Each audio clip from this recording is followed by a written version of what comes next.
Swayam Prabha. Digital India. Educated India.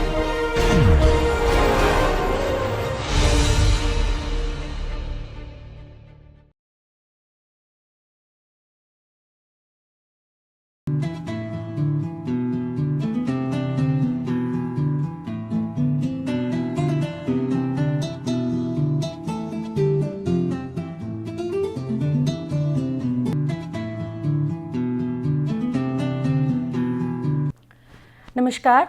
Today we will be beginning with our lecture 13 of our course on sales and distribution management, and this is the third lecture in the third module, and the subsequent two lectures as well, which is lecture 13, 14 and 15, we shall be talking about planning, sales, forecasting and budgeting.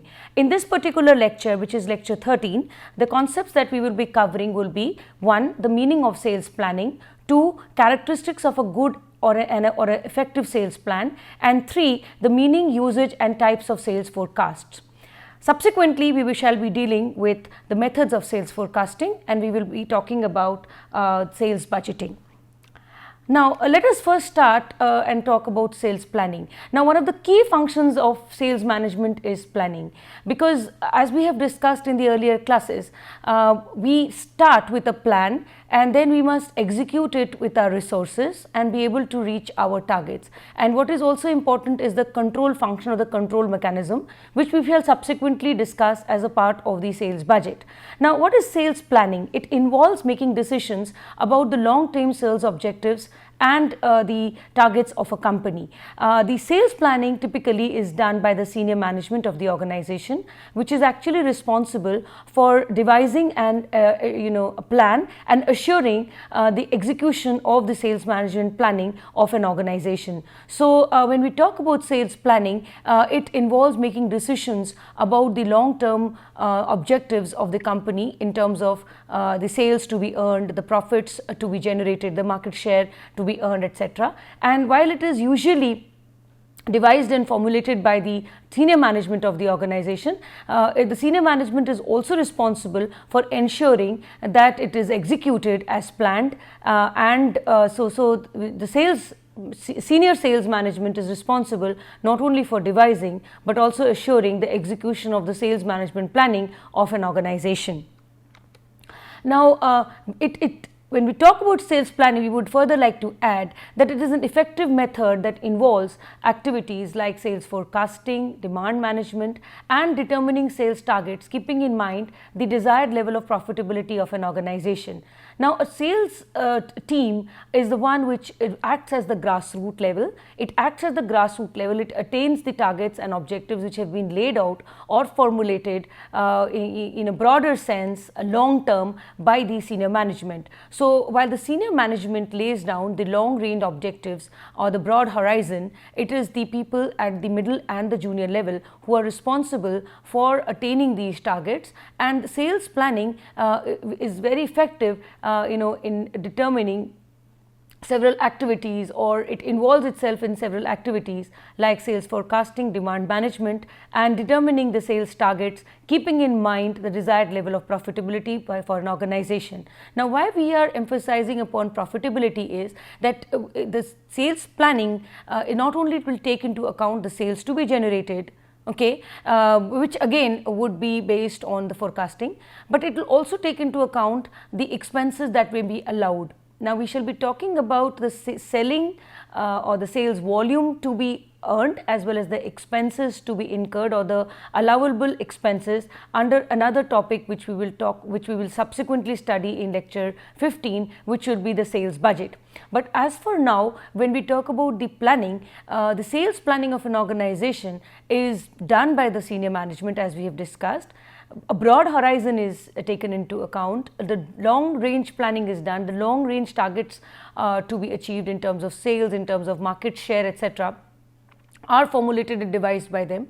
But of course, this is done keeping in mind the grassroots realities, or keeping in mind the challenges which may be faced, or the resource constraints, etc., with the middle management and with the lower management, especially with the sales team at the grassroots level. So while the sales planning is done at the long range, it is always done and has to be done very realistically, keeping in mind the attainability, or the of these plans at the grassroots level, or at the district level, or at the territory level, so that the sales are attained by the salespeople at the grassroots.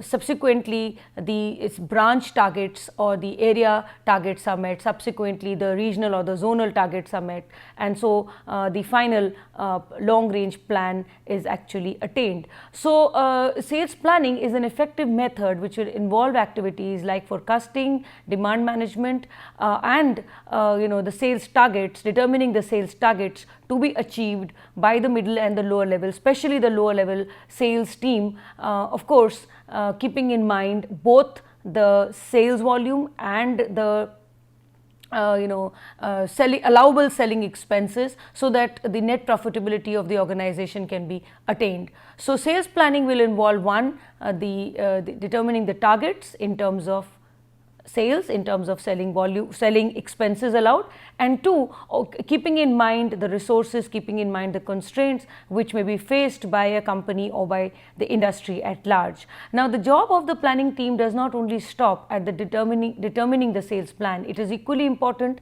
that such plans are communicated to those who are to execute it, which will be via the middle level, it reaches the junior level, and so the means of achieving these targets should also be made clear to the lower level and to the sales team at the grassroots level. So sales planning is a holistic exercise which will involve forecasting, demand management, determining the sales targets, keeping in mind one, the sales volume and the selling expenses, keeping in mind the resource constraints, and also it is the job of the planning team to ensure that the objectives that have been laid out, or the long range objectives which have been spelled out, are actually broken down into short range objectives, targets, activities, and these are percolated via the middle and the lower level, right down, percolated or filtered to the people at the ground level or at the grassroots, so that these activities are attained by the sales force in their respective territories, and once these are attained by them, the branch level objectives can be attained. Similarly, the zonal level objectives can be attained, and the regional or the national level objectives can be attained. So this is how sales planning is done. Now, what is a good sales plan? A good sales plan is one which has to be aligned with the vision and mission of the organization. We have already discussed earlier that we start with the corporate planning, and there the corporate plan is much guided by the vision and the mission statement. Also, a good sales plan must be very practical, it must be realistic, it must be achievable. When we talk about a plan, it is very important that resources and constraints are kept into mind or taken into consideration. Now, while planning is done by the senior management, it is very essential that the senior management takes into account the challenges which can be faced by the sales teams all across the various territories. It could be the territory, or it could be a unit, a micro unit as a sales territory. It could be challenges faced in the branch or in the zone or in the region, and resources or the constraints have to be kept into mind while these objectives are spelled out or formulated.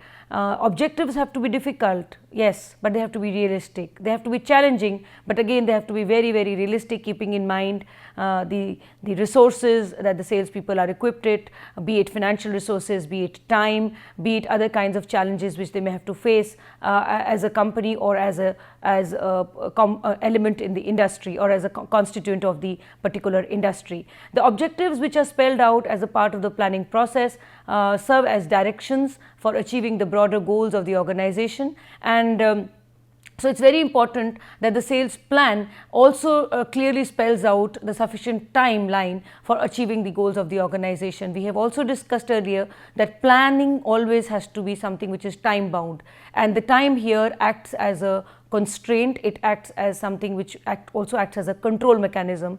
We have also discussed earlier that until and unless there is a control mechanism, a plan is something which will be absolutely null and void. It will never be attainable. So planning and control go together as Siamese twins, and so it's very important that the sales plan which is set out or laid out in terms of both sales volume as well as the expenses are clearly bound by time, and there is sufficient amount of time which has been demarcated for achieving the goals of the organization. So what we are trying to say is that these goals should be something which have to be clear, they have to be precise, they have to be difficult and challenging, but they have to be very, very realistic. Further, the sales plan should not only specify the goals and objectives, but also the means to achieve them. Broad range goals or long range goals and planning is good, but then it has to be further broken down into short range plans, strategies, tactics, action plans, and so the manner in which these goals have to be achieved should also be spelled out by the middle management and the lower management. For sales planning to be effective, planning activities must be defined either as long range or medium range and short range planning. And when we come to short range planning, the long range has to be kept in mind, which has to be then further broken down into median level plans and short term plans. Short term plans would also involve short term strategies, tactics, day to day activities which have to be done or performed so as to be able to achieve the medium range plans and the long range plans. Also, the sales plan must be flexible enough to adjust to the changing needs of the company or to the market. We have seen earlier that an organization operates in an environment which is a micro and a macro environment, and the micro environment gives strengths and opportunities. The macro environment provides to an organization opportunities and threats. So it's very important that the organization or the firm clearly studies its micro and macro environment and accordingly brings about a change in the policies and in their plans. So the sales plan must be flexible enough to adjust to the changing needs of the company or to the market. Yes, they must not be changed very frequently. They should not be made very, very flexible, because then that would dilute the control mechanism. Yet there must be provision for flexibility so that the company can take advantage of the opportunities, it can fight the threats, and it can devise strategies and tactical plans with respect to the 4 Ps accordingly. Now let's move further and discuss something about a sales forecast. So what is a sales forecast? Now a sales forecast here is about estimating future sales. In case better sales forecasts are made, it enables a company to perform better, make more informed decisions, and any kind of sales forecast serves as a basis for determining the short run and the long term performance of an organization. So it's very, very important that there is a forecast, because this forecast will give inputs into the kind of sales that are expected for a particular company or various companies operating in the industry, keeping in mind the micro and the macro environment. Also, it will give an idea to other departments, be it production, be it operations, be it purchase department, or be it the HR, or be it the sales team, to organize itself or to get prepared for future requirements. So in this sense, sales forecasts are extremely crucial, because they help estimate future sales trends and gives an idea about the kind of strategies and the kind of tactics that need to be employed, and the kind of functional plans that need to be devised by the different departments so as to be able to meet so as to be able to take advantage of maximally of the sales forecast figures. Now so as I said, this sales forecast figures are also used by other departments. One, for example, for the production and operations department, sales forecast helps them formulate the plans for production in case of manufacturing and production departments. It also helps assess the adequacy of the production capacity of an organization. So a sales forecast will help them plan their production facilities, plan their production capacities in case they are short of certain resources, be it machines or be it manpower. They can organize themselves better if sales forecasts are very positive in the future. They may buy new machinery or go in for an upgradation of technology or go for automation, or they may hire more workers, or they may have to plan their production facilities such that they, instead of working 1 shift or 2 shifts, they may have to run the plant or run the factory for 3 shifts. So accordingly they'll be able to plan their production. They will also be able to plan their inventory levels, keeping in mind the raw material required or the works in progress and things like that, so that and of course the finished goods, so that ultimately the basic principle of logistics is met, which is making the right things available at the right time, at the right place, at the right time. So a sales forecast helps the production department, helps your production and operations department, one in terms of their production planning, 2 in terms of their production capacity planning, inventory management, etc. Sales forecasts are also used by the purchase department. The purchase department would get an idea about the kind of resources that must be immediately procured, be it raw material, components or parts, or supplies, business services. Also the sales forecast would be used by finance department to manage its cash inflows and outflows, and for planning for profits, planning for its working capital management, planning for long-term investments. Also it would help the HR or the human resource management department to determine the manpower requirements, both in terms of adequacy and appropriateness, that is the number of people required and the kind of skills and capabilities and competencies and educational qualifications that they must have, so as to be able to work effectively in the organization, and the company then would be able to have enough manpower to be able to ensure that production and sales and marketing activities or can be done in an effective manner, and there is no shortage anywhere because of dearth of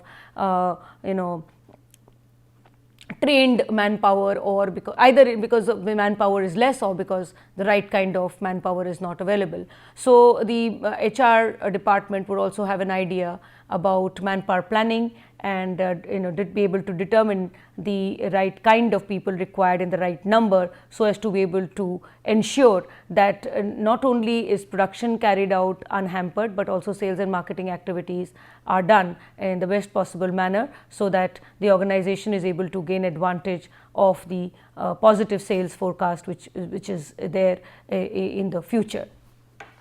Now moving beyond, so the sales forecast here, that means acts as a precursor for planning a lot of activities for the organization.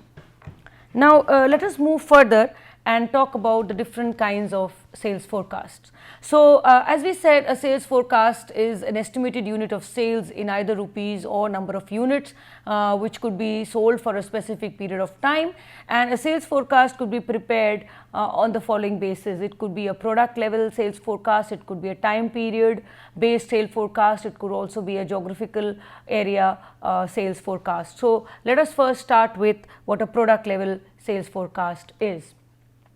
Now a product level sales forecast is done for a product, a specific product, okay. It is very product specific and is made product wise as total sales, or it could be made as industry sales or product line sales, etc. So the focus of study here is the number of units sold or expected to be in demand in the near future. So a number of units of product expected to be in demand in future. So that is how we would be calculating a product level sales forecast. So product level sales forecast will talk about the forecast of a sales or a forecast, estimated demand in the near future with respect to total sales of the company or industry sales of the product or product line sales, etc.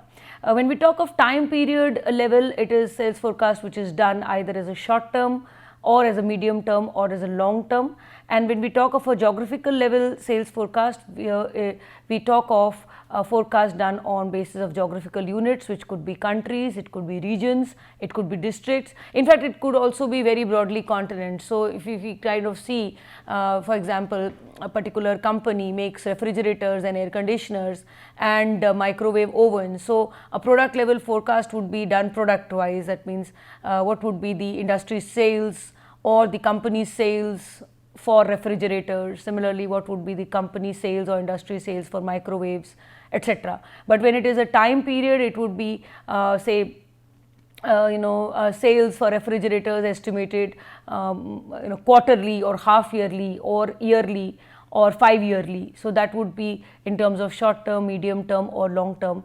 And when we talk of the geographic level, we are basically talking of whether when these refrigerators or air conditioners, the sales forecast is done continent wise. Okay, for example, European market or the Asian market, or it could be countries within for example Asia. It could be Asia or Southeast Asia or SAARC countries, or it could be regions. For example, if it is India, it is north, west, east and south, or if it is districts, then within north there would be several districts where each of the states further broken down into districts and sub-districts and so forth. So that is how we determine the sales forecast, whether at a product level or at a time period or in terms of geographical level. Now this shows it little more broadly. If you see where we have the industry wise sales, company sales, product line sales or product variant sales or product item sales. Now let's take for example a refrigerator. So and all the kinds of different refrigerators would be the total sales. Industry sales could be again broken down in terms of the refrigerators which are say the more primitive technology used or the modern technology used. Company sales could be specific to a particular company. Product line sales could be in terms of whether it is a one door refrigerator or a two door refrigerator, or if it is frost free and non frost free. Product line could be product variant could be in terms of one door or two door. And within a two door, is it the top which is the the icing unit, or it is the bottom which is the icing unit, which we see in several kinds of refrigerators today, where the bottom part is the cooling icing and cooling unit and the top part is the refrigerating unit. And then you have product item sales, which would be the stock keeping unit or the SKU. So in this way we would talk of a forecast, the prepare a forecast at the product level. So similarly, it could be if all the different companies have their respective demands, it would constitute the total sales and within the industry. And then you have the company sales, which would be specific to different companies, which would mean company A has a separate sales product level sales forecast, and company B would have a separate product level sales forecast, and then product line and product variant and product item sales. Similarly, if we take it a time period, it could be long range or long term, and then medium range or medium term, or it could be short range and short term. And geographic area, as we said, it could either be the global market or the world forecast for refrigerators, or it could be continent wise or nations or countries. It could be region, north and south. It could be territories, which would constitute different branches or different districts, and it could be at an individual level as well. So this is the different levels at which sales forecast can be done.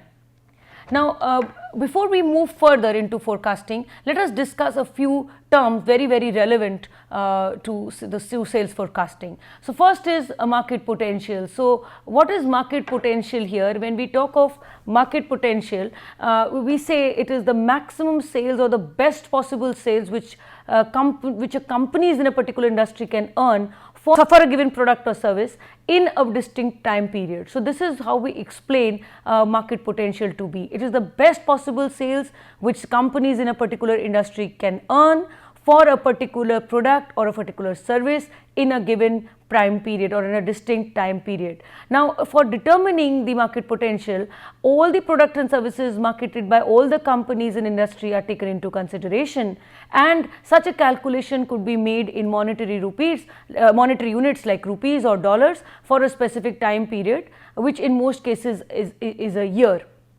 Now, in this case, what we assume is that the best possible or the maximum sales is happening because marketing expenditure have actually reached infinity, and any further increases in marketing expenditure will not have an impact on the demand. Okay, so what we mean as marketing expenditures here means marketing expenditures here in terms of promotional, in terms of territory management, or in terms of selling activities. So here the marketing expenditures approach infinity, and as they approach infinity, as they are the maximum possible that can be assigned, what will be the maximum amount of sales which all the companies in a particular industry would be able to generate for a particular market and in a particular time period. This is what we explain as the market potential. Okay. Now, the second is market forecast. Now, the market forecast here is the anticipated industry sales. While the market potential is the maximum, the market forecast is something which the industry expects to earn or anticipates to earn for a given product or a service in a defined time span, in a given market, and again within a marketing expenditure. So, again here we speak that this marketing expenditure is specified, keeping in mind the marketing expenditure, keeping in mind the fact that there is a distinct time period and a market segment or a market which is being studied. Maximum possible sales which the industry anticipates will happen is the market forecast. So, the maximum sales becomes the market potential, but the anticipated becomes the forecast. So, the market forecast here depicts the anticipated industry sales for a given product or service in a defined time span, in a defined market, and with a stipulated marketing expenditure. So, this is what we explain as market forecast. Now, let us come more micro. We were talking about the first two, which was the market potential and the market forecast, which was more macro in nature. Now, let us come to something which is more micro, where we are going to talk about the sales potential and the company sales forecast. Now, what is the sales potential? Now, the maximum sales or the best possible level of sales which a particular company can earn for a particular product or service in a specified time period for a given market. Now, this particular market here could either be a geographical unit or a territory, it could also be a customer segment. So, the maximum sales or the best possible sales that a company feels it can earn for a particular product or service in a time period and for a given market, be the market a geographical unit or be the market customer segment, is referred to as the sales potential. Okay. Now, here it must be specified that the sales potential is something which is company specific. It is company based, not industry based. Market potential is industry based. Company sales, because it is company specific, the sales potential is also referred to as the company sales potential. So, the company sales potential and the sales potential is the same. The second is what we refer to here, we will refer to is the company sales forecast. Again, while the sales potential is the maximum sales which a company can earn for a given period, for a given market, for a particular product or service, what it forecasts or what it anticipates it will earn actually comprises the sales forecast. So, company sales forecast depicts the anticipated sales which a particular company is expected to earn for a given product or a service in a defined time span under a predefined marketing plan or a marketing program and for a given market. So, this is what we call as the company sales forecast. So, if you see the company sales forecast and the company sales potential is micro, they are very specific to the company. But when we talk of the market potential or when we talk of the market forecast, it is more macro because it is industry specific, it is not company specific. Now, the next is what we refer to as the sales budget and the sales quota. Now, what is a sales budget? The sales budget is a description of a company's expected sales volume, either in units, again either in monetary units or in physical units, along with the estimation of the expected selling expenses. So, it is the company's expected volume of sales in units, either monetary or physical units. Physical units would be in the number of units, monetary units would be either in rupees or in dollars, along with the estimation of the expected selling expenses. So, it will basically give you complete details on the expenses or the expected expenses on selling of a particular product.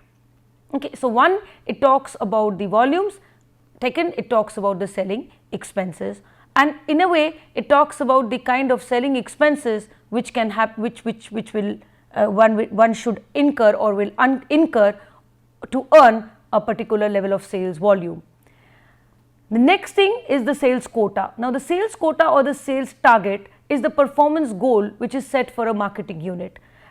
We can refer to it as the sales target. It is the performance goal. It is the number of sales in units or rupees which a marketing branch or a zone or any unit is expected to earn. Now, what is this marketing unit? This marketing unit could either be a salesperson, it could be a branch, it could be a zone, it could be a the national level. The marketing unit could be again a salesperson or a branch or a region or a zone or a national level or a member of the trade channel. So, any and all of these could be marketing units, and the sales quota here is the performance goal which is set for any of these marketing units. A sales quota would mean the goal to be achieved by a salesperson or to be achieved in a branch or in a region or in a zone or at the national level or by members of the trade channels. So, this is what we refer to as a sales quota. So, with this we come to an end of this particular lecture. The references are still Kandif, Govoni and Puri, Sales and Distribution Management, Pearson India Education Service, Havaldar and Kawale, Sales and Distribution Management, Text and Cases, McGraw-Hill Education, 3rd edition 2017, and Havaldar and Kawale 2007-2008, Sales and Distribution Management, Tata McGraw-Hill, New Delhi, India. So, this brings us to an end of the third lecture on the third module of the course.